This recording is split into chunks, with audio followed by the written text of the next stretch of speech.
would have been about 12 years ago. I brought some young people here on a field trip for a creative youth organisation, and we had a small label, and yeah, just wanted to show them kind of the industry that they could come within. And we had a discussion about that the industry can be very male dominated and how that felt for some of those young women that were there. And at that time, they felt like they would really get their voices heard and were really like positive. But for me as a brown woman, I didn't feel like that was necessarily how it would go. I always loved being creative, and I didn't necessarily feel musical. So when I found the engineering side of it, I thought, oh my goodness, I can get into music. But then you join like classes at school and everyone's men. So I felt very out of my depth. I think when I started music production when I was 14, 15, I was the only woman on my music production course. I never really saw it as a career, never really saw it as like a viable option, you know. I think going to uni, being one of 2 women to graduate from the music production course at BIM, spending all of my education from like 17 upwards in just rooms full of men, like it can be really alienating. I mean, I've never been in the studio without, you know, lead engineer who's a man. I tend to be the only woman in the room. I get mansplained a lot, or people like presume I don't know stuff.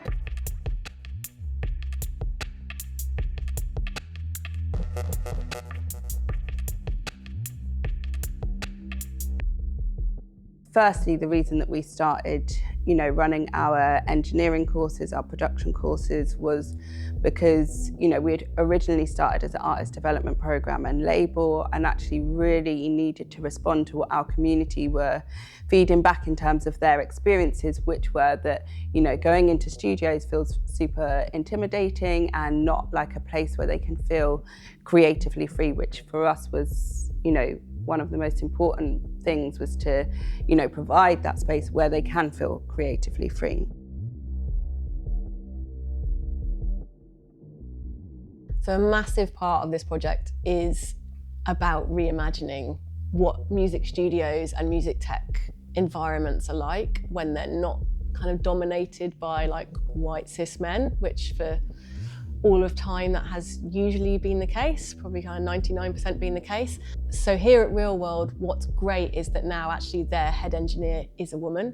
One of their assistant engineers is a woman.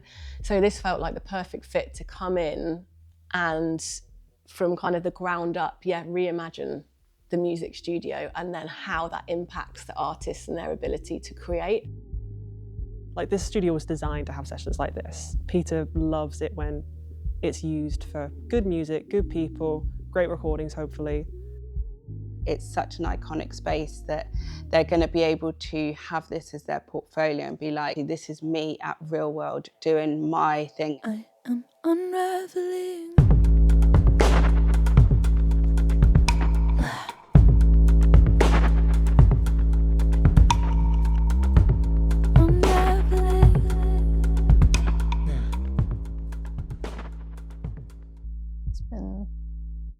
Special to feel the calm with which everyone has moved, the way that everyone has supported each other. There's this sense of a thread, like a through line across all of the different sessions. It feels like everyone is rooting for each other hard. It's been an amazing day.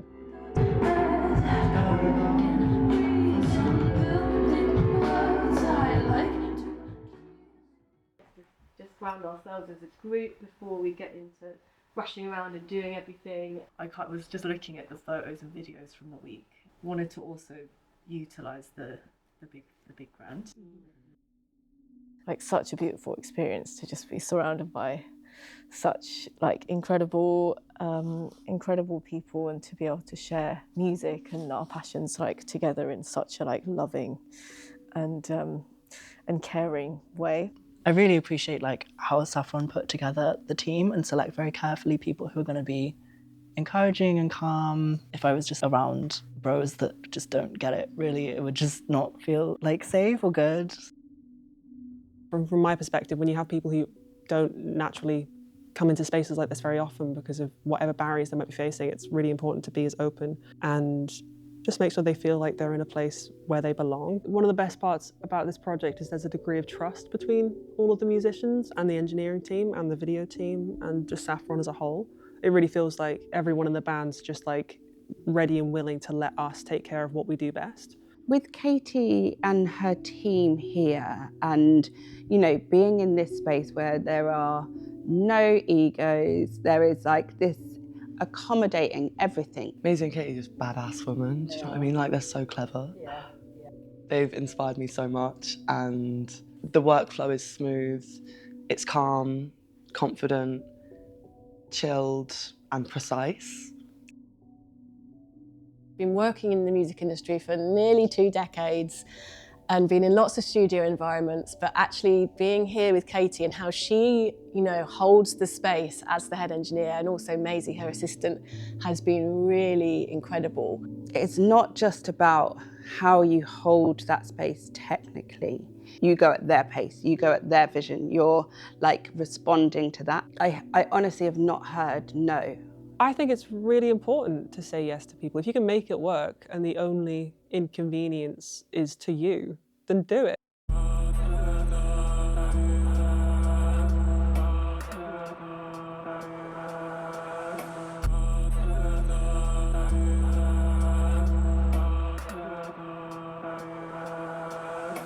I've known Laura for 10 years, I think. I remember her telling me about wanting to start this whole record label and just being like, wow, yeah, Laura, that's amazing, you should so do it. And now, like 10 years later, she's got like artists in real world. That's like huge, that's amazing. So yeah, we're 10 years old, and that is, I mean, I think it's really significant because obviously we've been working tirelessly for 10 years. We're on that journey with our artists. We respond to, you know, their needs. When we first started, it was very much about like beginner programs, and actually now we're at the stage where our community is growing, so we need to grow with them. And yeah, 10 years, it feels like a very reflective stage. Especially starting now with this project in this year, it's like, okay, this is how we're moving forward. It's really funny reflecting on 10 years of Saffron, because 10 years is a long time. 10 years is a long time for like a small non-profit organisation. Like, we're still here, we're still going. It feels like things are only just beginning 10 years in. Hi everyone, it's Saffron, this is Twigs. I'm on tour.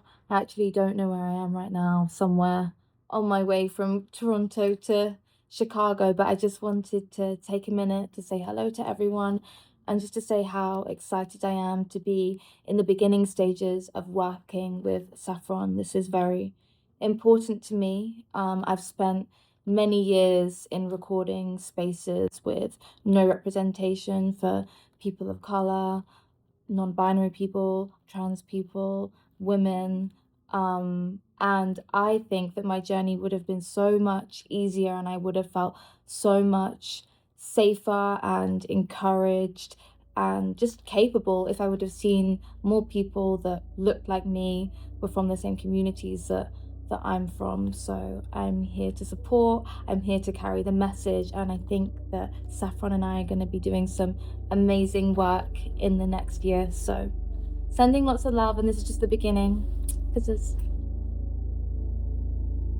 I would not be doing any of this at all without Saffron. I did an artist development program with them in 2021. It was my first ever funding that I got, and I made my first album with it, and I made my first instrument with it, and like from there have been touring for like 4 years and doing crazy things simply because of like what that program allowed me to do. So that was fundamental and instrumental in my musical life. Utmost respect for Saffron, and this obviously is very mad indeed. I feel after this it's like just really reflecting on this time of our connection, like what, 7 years of being in contact with this wonderful community and these wonderful leaders in Lizzy and Laura.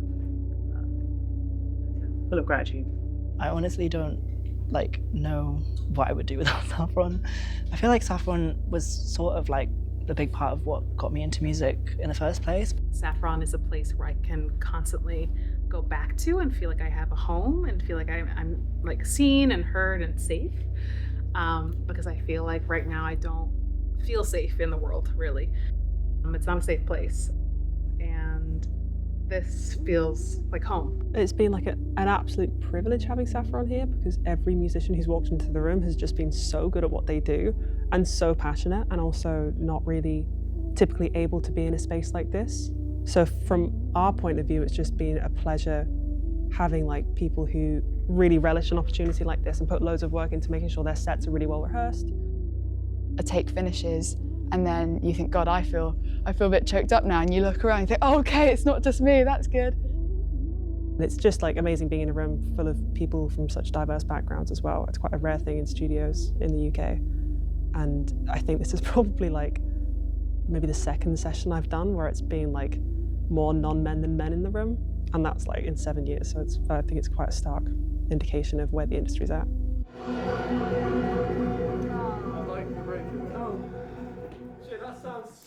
Oh, the break's actually nice. It's sick. That was the only thing I didn't like from that take. Oh, really? That only bit? Turn up the jets, gonna get set, break your sweats. Fight it hard, there's no roulette, break your sweats. Yeah. So to be able to come back here, you know, 12 years later and be here and be doing this and seeing their team as well, you know, is, yeah, completely incredible. So we're trying to like leave the door open to bring more people through and just gradually change what these kind of spaces look like and feel like when there's some like different energies flowing through. Break your sweats!